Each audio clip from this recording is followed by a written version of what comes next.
Hello traders, আজ আমরা আলোচনা করব মুভিং এভারেজ নিয়ে। একটি সহজ কিন্তু শক্তিশালী টুল যা আপনার ট্রেডিং কৌশলকে আরো উন্নত করতে সাহায্য করতে পারে। চলুন জেনে নেই এটি কিভাবে কাজ করে এবং এটি কিভাবে ব্যবহার করবেন।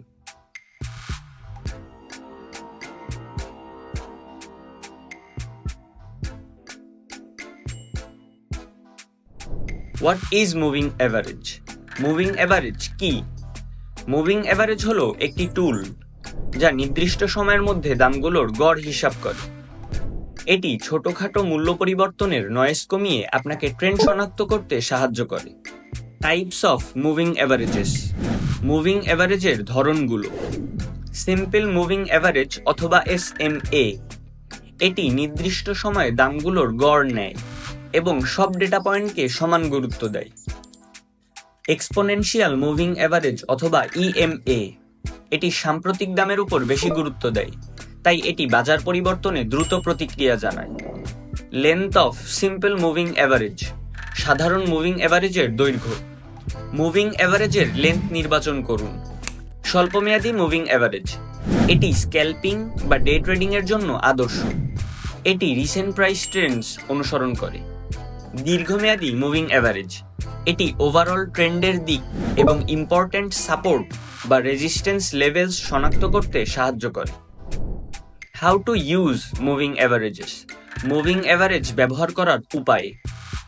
মুভিং এভারেজ দিয়ে কিভাবে ট্রেড করবেন? ট্রেন্ড আইডেন্টিফিকেশন অথবা ট্রেন্ড শনাক্তকরণ। আমরা কি আপ ট্রেন্ড, ডাউন ট্রেন্ড নাকি সাইডওয়েজ মার্কেটে আছি? মুভিং এভারেজেস আপনাকে তা দেখাবে।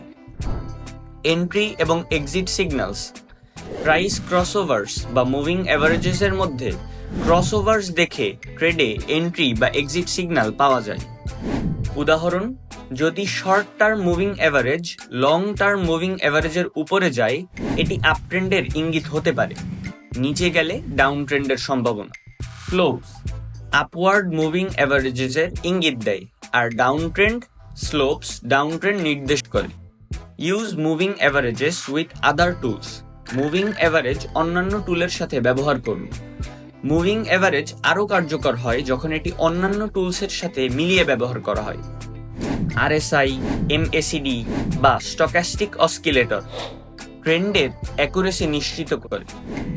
ফান্ডামেন্টাল অ্যানালাইসিস, যেমন নিউজ বা ইকোনমিক ডেটার মাধ্যমে বাজারের সম্পূর্ণ চিত্র পাওয়া যায়। Limitations of moving averages. Moving এভারেজের সীমাবদ্ধতা। মুভিং এভারেজ নিখুঁত নয়, এটি ল্যাগিং ইন্ডিকেটরস, অর্থাৎ এটি অতীতের প্রাইস পরিবর্তনের উপর নির্ভরশীল। হঠাৎ প্রাইস চেঞ্জেস মিস করতে পারে। ভোলাটাইল মার্কেটে মুভিং এভারেজ ভুল সিগন্যাল দিতে পারে। Pro tips. মুভিং এভারেজ ব্যবহার আরও ইফেক্টিভ করতে এই টিপসগুলো অনুসরণ করতে পারেন। 1. একাধিক টাইম ফ্রেম ব্যবহার করুন, যেমন ডেইলি এবং আওয়ারলি চার্ট ট্রেডিং এর অপরচুনিটিস খুঁজতে। 2. মার্কেট ভোলাটিলিটি এর উপর নির্ভর করে মুভিং এভারেজের লেন্থ অ্যাডজাস্ট করুন। ফাস্ট মুভিং মার্কেটে স্বল্প দৈর্ঘ্যের মুভিং এভারেজ ভালো কাজ করে, আর স্টেবল ট্রেন্ডসে দীর্ঘ দৈর্ঘ্যের মুভিং এভারেজ ভালো কাজ করে। 3. সর্বদা রিস্ক ম্যানেজমেন্ট করুন। বড় ক্ষতি থেকে রক্ষা পেতে স্টপ লস অর্ডার ব্যবহার করুন। এগুলোই মুভিং এভারেজের মূল ধারণা। মনে রাখবেন, এটি আপনার ট্রেডিং টুল বক্সের একটি মাত্র টুল। অন্যান্য ইন্ডিকেটরসের সাথে এটি কম্বাইন করুন এবং একটি সঠিক ট্রেডিং পরিকল্পনা অনুসরণ করুন। ভিডিওটি পছন্দ হলে লাইক দিন, সাবস্ক্রাইব করুন এবং কমেন্টে আপনার প্রিয় ট্রেডিং ইন্ডিকেটরের নাম শেয়ার করুন। Happy trading.